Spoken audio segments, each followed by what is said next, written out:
Hello friends, welcome to my YouTube channel education academy 2.0। Education academy 2.0 पर आप लोगों का स्वागत है। तो आज हम लोग पढ़ने वाले हैं बौद्ध धर्म। इससे पिछले लेक्चर में हमने जैन धर्म के बारे में पढ़ा था। इससे पिछला लेक्चर जो था उसमें हम लोग जैन धर्म के बारे में पढ़े थे। तो सबसे पहले जानते हैं कि बौद्ध धर्म की जो उत्पत्ति हुई थी वो किनके द्वारा किया गया है। इनका संस्थापक जो था, ये इनकी जो संस्थापक जो थे वो कौन थे? तो वो जो थे इनके संस्थापक थे वो थे महात्मा बुद्ध।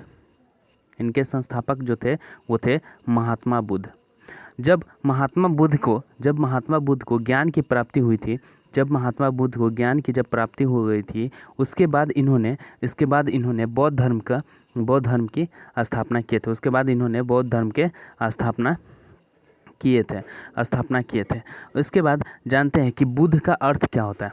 तो बुद्ध का अर्थ जो होता है वो होता है जागृत। बुद्ध का अर्थ जो होता है वो जागृत या प्रकाशमान जो होता है, इनका अर्थ होता है। बुद्ध को लाइट ऑफ एशिया के नाम से भी जाना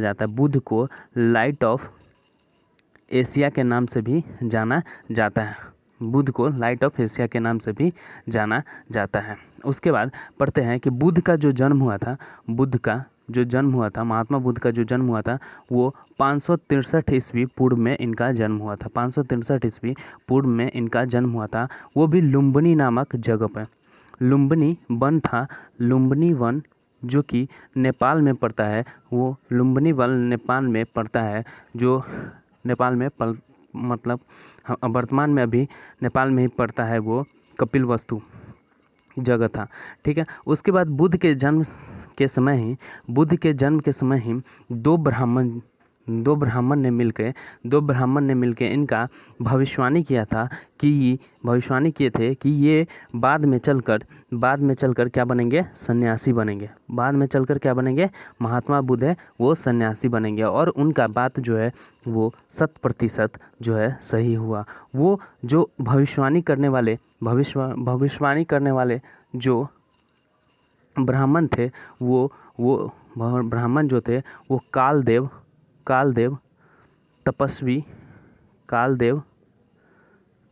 तपस्वी और दूसरा जो थे वो कोडनीय ब्राह्मण थे। एक कालदेव तपस्वी और दूसरा जो थे कोडनीय ब्राह्मण। ये इन दोनों ने मिलकर महात्मा बुद्ध की भविष्यवाणी की थी कि ये आगे चलकर एक सन्यासी, बहुत बड़े सन्यासी बनेंगे। और उनका बात जो है वो सही साबित हुआ, ठीक है। उसके बाद जानते हैं कि जन्म के बारे में हमने जाना, कहाँ पे हुआ था उसके बारे में हमने जाना। उनके पिता का नाम जो था वो सुशोधन। और ये क्या थे? शाक्यों के प्रधान हुआ करते थे। शाक्यों यानी कि कपिलवस्तु के वहाँ के ये शासक थे। उनके माता का नाम जो था वो महामाया देवी थी। महामाया देवी जो थी इनके माता का नाम है। और ये कोलीय गणराज की राजकुमारी थी। महात्मा बुद्ध के बचपन का नाम जो था वो सिद्धार्थ था। महात्मा बुद्ध के बचपन का नाम क्या था? बचपन का नाम जो था वो सिद्धार्थ था। और इनका गोत्र जो था वो गौतम था। इनका गोत्र क्या था? गौतम। पालन पोषण महात्मा बुद्ध के जन्म के दौरान ही इनके माता का जो है देहांत हो गया था। तो इनका पालन पोषण प्रजापति गौतमी के द्वारा किया गया था। इनका पालन पोषण किया गया। महात्मा बुद्ध के पत्नी का नाम जो था यशोधरा, ये भी कोलीय गणराज की भी राजकुमारी थी।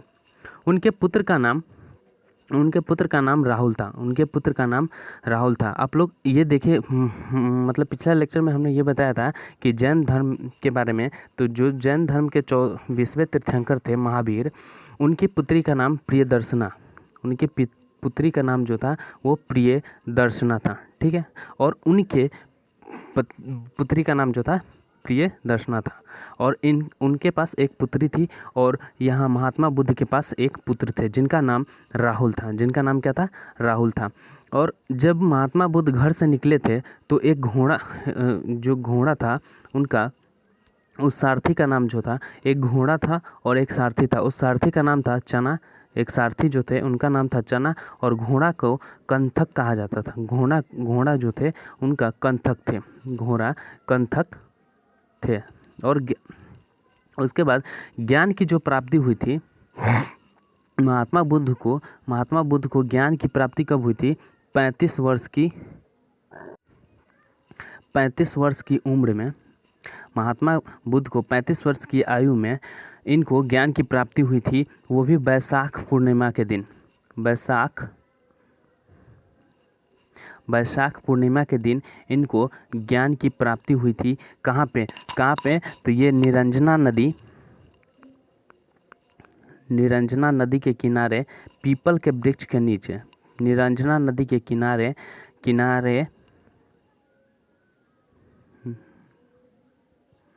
निरंजना नदी के किनारे, ठीक है, कहाँ पे?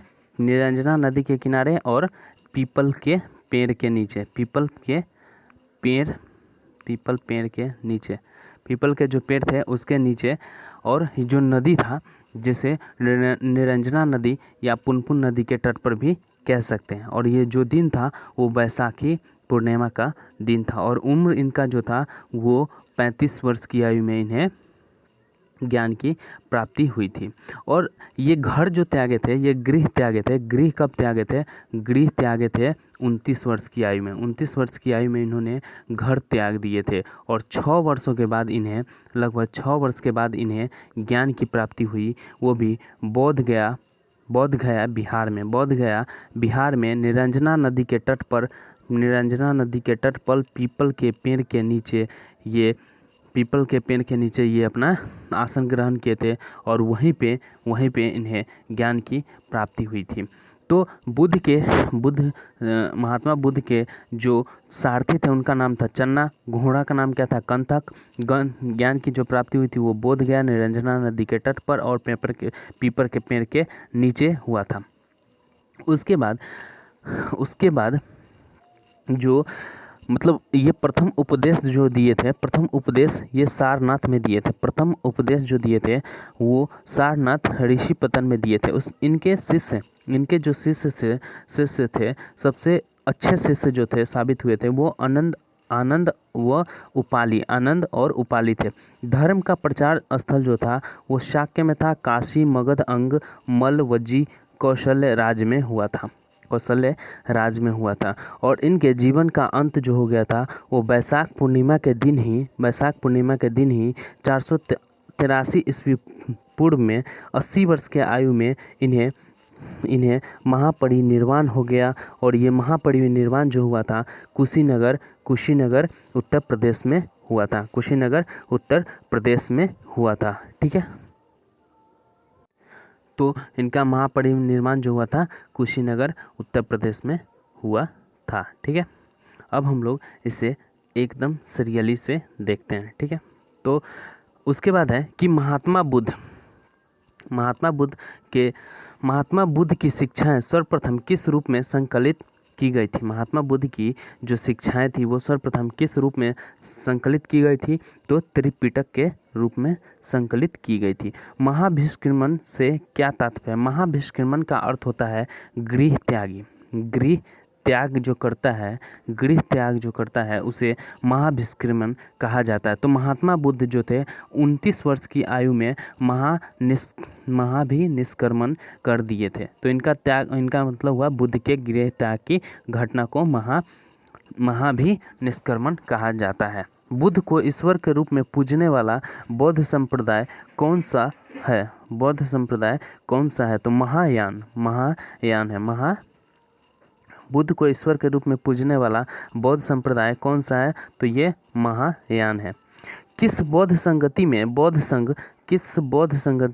संघ अस्थावीरवादी तथा महासंघिक जैसे दो भागों में विभाजित हो गया था? तो द्वितीय बौद्ध संगति में बौद्ध धर्म भी दो भागों में विभाजित हो गया था। एक था अस्थावीरवादी और दूसरा जो था महासंघिक के रूप में जो है विभाजित हो गया था। उसके बाद है बौद्ध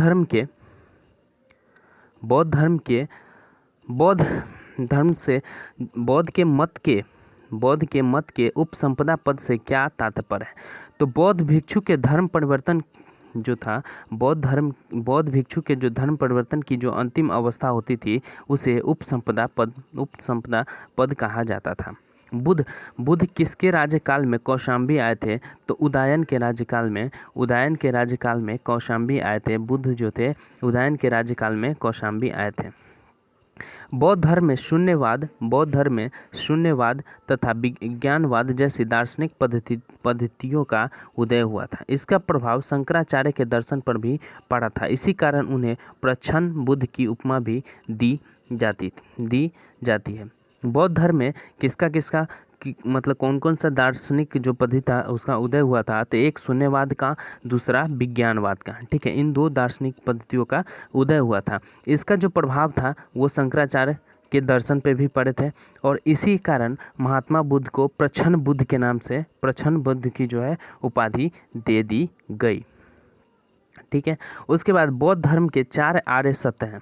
बौद्ध धर्म के जो 4 आर्य सत्य है जैसे दुख समुदाय, दुख निरोध तथा दुख निरोधगामिनी प्रतिपद, दुख निरोधगामिनी प्रतिपदा।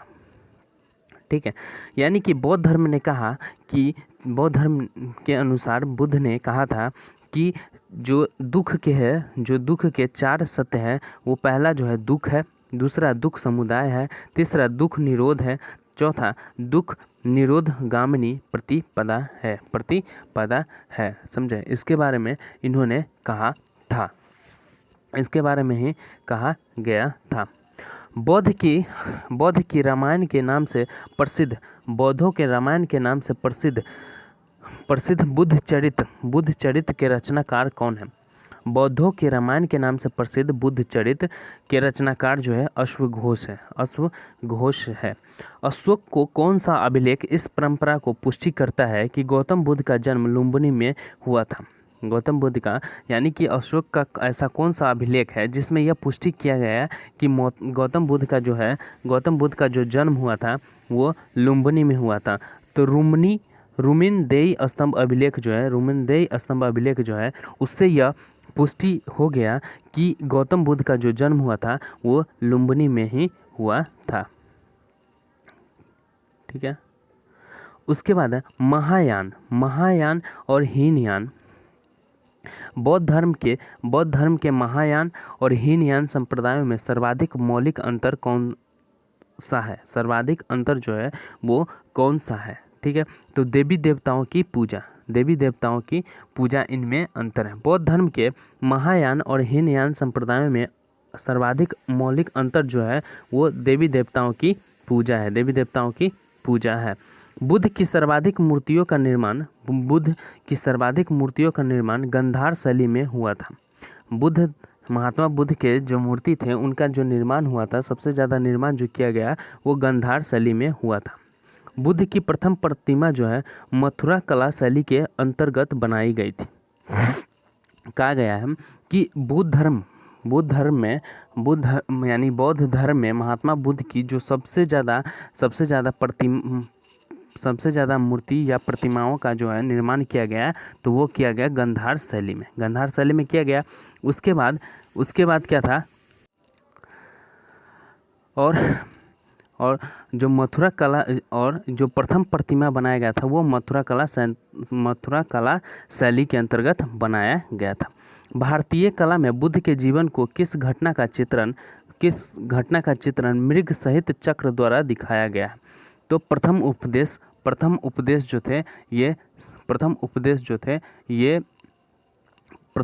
जो दिए थे ये पाली भाषा में दिया गया है। पाली भाषा में प्रथम उपदेश दिया गया था और ये प्रथम उपदेश के अनुसार ही भारतीय कला में बुद्ध के जीवन की घटना का चित्रण मृग सहित चक्र के द्वारा दिखाया गया है।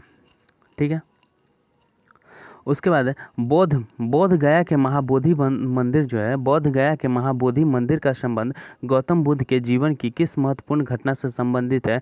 तो गौतम बुद्ध को ज्ञान की प्राप्ति से संबंधित है, क्योंकि बोध गया में एक बोध गया में महाबोधि मंदिर है, वहाँ पे महात्मा बुद्ध को ज्ञान की प्राप्ति हुई थी, और महात्मा बुद्ध को 35 वर्ष की आयु में ज्ञान की प्राप्ति हुई थी। वैशाख पूर्णिमा के दिन ही इनको ज्ञान की प्राप्ति हुई थी। साथ ही साथ जिस तट पे बैठे थे उस तट का नाम है निरंजना नदी के तट पे और पीपल के वृक्ष के नीचे ये बैठकर ध्यान लगाए हुए थे और साथ लगाने के दौरान ही इन्हें वैशाख पूर्णिमा के दिन इन्हें ज्ञान की जो है प्राप्ति हो गई थी। तो उस सबसे संबंधित जो है वो महाबोधि मंदिर जो है जो अभी भी संबंधित है, और वहाँ पे अभी भी जो पीपल का वृक्ष है वो अभी भी मौजूद है, उनका वो अभी भी मौजूद है, और वो उसका मतलब चौथा जनरेशन है। उस पीपल के वृक्ष का जो है वो फोर्थ जनरेशन है। ठीक है, उसके बाद है बुद्ध के उपदेश किससे संबंधित है? तो आचरण की शुद्धता एवं पवित्रता से संबंधित है। बुद्ध के जो उपदेश है वो आचरण एवं पवित्रता से संबंधित है।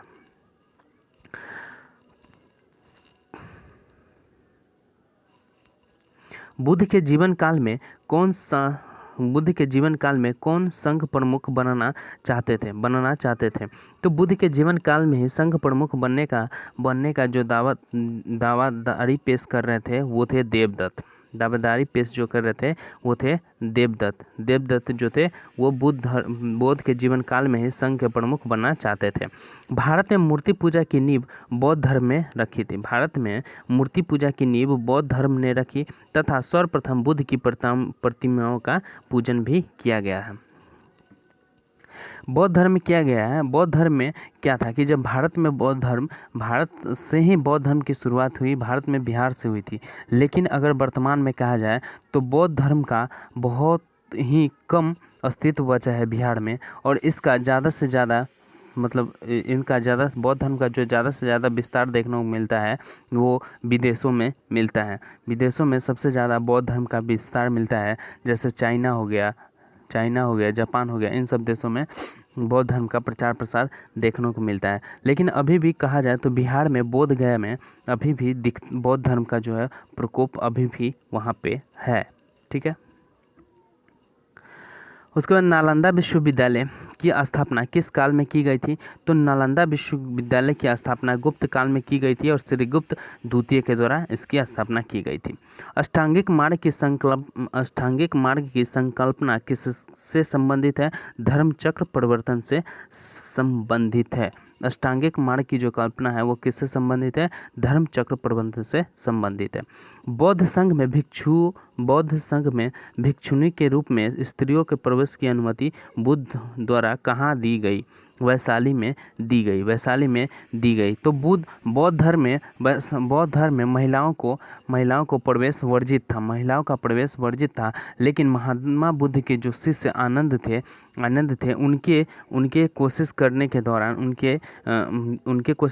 दौरान महात्मा बुद्ध ने महिलाओं को बौद्ध धर्म में शामिल किया, और साथ ही साथ उसने ये भी भविष्यवाणी की थी कि बौद्ध धर्म में अगर महिलाएं शामिल होती है तो ये बौद्ध धर्म का समाप्ति की ओर ले जाने का मार्ग है। ये बौद्ध धर्म को समाप्ति की ओर ले जाने का मार्ग दर्शाता है।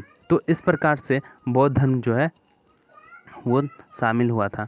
साथ ही साथ ये भी है कि बौद्ध धर्म सम्राट अशोक ने अपने पुत्र महेंद्र और पुत्री संघमित्रा को बौद्ध धर्म के प्रचार प्रसार के लिए श्रीलंका भेजा गया था। तो बौद्ध धर्म यानी कि सम्राट अशोक जो थे उन्होंने कलिंग विजय के बाद उन्होंने बौद्ध धर्म को अपनाया था, और साथ ही साथ उन्होंने बौद्ध धर्म में इतने कि कलिंग युद्ध के दौरान इतने हत्याएं हुई, उन सब हत्याओं को देखकर सम्राट अशोक का जो मन बदल गया, और साथ ही उन्होंने बौद्ध धर्म को अपनाया, और उस दिन से युद्ध करना भी त्याग दिए थे। ठीक है, तो इस प्रकार हम लोगों ने बौद्ध धर्म को अभी तक इतना पढ़ा है। ठीक है, आगे जो है वो हम लोग इसके बौद्ध धर्म की संगति के बारे में पढ़ेंगे। इनके बौद्ध धर्म की जो संगति है उनके बारे में पढ़ेंगे। इनके त्रिपिटक जो बौद्ध धर्म के त्रिरत्न जो है उनके बारे में, उन सब के बारे में कल हम पढ़ेंगे। ठीक है, और आपको ये भी बता दें कि बौद्ध धर्म में जो उपदेश दिया गया था, प्रथम उपदेश जो दिया गया था, फर्स्ट उपदेश जो दिया गया था, वो किस भाषा में दिया गया था? तो पाली भाषा में दिया गया था। पाली भाषा में पहला उपदेश दिया गया था। और अंतिम उपदेश कहाँ दिया गया था? अंतिम उपदेश महात्मा बुद्ध के द्वारा कुशीनगर में दिया गया। कुशीनगर, जहाँ पे उनका क्या हुआ था? महापरिनिर्वाण हुआ था। जो सुभद्र नामक जगह जो है वहाँ पे इन्होंने अपना अंतिम उपदेश दिए थे। ठीक है, और यहीं पे ही यहाँ पे क्या हुआ था कि इनके शिष्या भी थी। इनकी शिष्या जो थी हिरनावती नदी के तट पर अपने शिष्य चुंद के यहाँ शुकर माद जो भोजन सामग्री खाने से ही इनको मृत्यु हो गई थी। इनकी ही बौद्ध धर्म में कहा जाता है कि महिलाओं को शामिल होना वर्जित था, लेकिन आनंद के कहने पर महात्मा बुद्ध ने महिलाओं को शामिल अलाउ कर दिया, आना अलाउ कर दिया। लेकिन उनके दौरान ही हिरनावती नदी के तट पर एक उनकी एक शिष्य थी जिसका नाम था चुंद। उन्होंने क्या किया था कि महात्मा बुद्ध को शुकर माग यानी कि सुगर का भोजन जो होता है वो उनको खिला दिया। वो उनको क्या किया? वो शुकर माग जो होता है, शुकर मादव भोजन जो है इनको खिला दिया। और महात्मा बुद्ध अपने शिष्य या अपने जो शिष्य हुआ करते थे उन सब से जो भी मिलता था वो खा लेते थे। अपने एक वो कटोरा लेके रखते थे और उनके द्वारा वो सब चीज़ खा लिया करते थे। ठीक है, तो ये सब खा लिए और इनके खाने से ही कहा जाता है, इनके खाने से ही उनकी जो है मृत्यु हो गई। और उस मृत्यु की घटना को ही महापरिनिर्वाण कहा जाता है। ठीक है, तो आज हम लोग बौद्ध धर्म के बारे में इतना पढ़े हैं, बाकी सब हम लोग अगले लेक्चर में देखेंगे। तो हम लोग यहीं पे वीडियो को समाप्त करते हैं। तो आप लोग वीडियो को लाइक ज़रूर कीजिएगा, चैनल को सब्सक्राइब कर लीजिएगा। सब्सक्राइब करने के बाद बेल आइकन को ज़रूर दबा लीजिएगा, शेयर कर दीजिए, लाइक कर दीजिए और कमेंट करके ज़रूर बताइएगा। ठीक है, जय हिंद, जय भारत।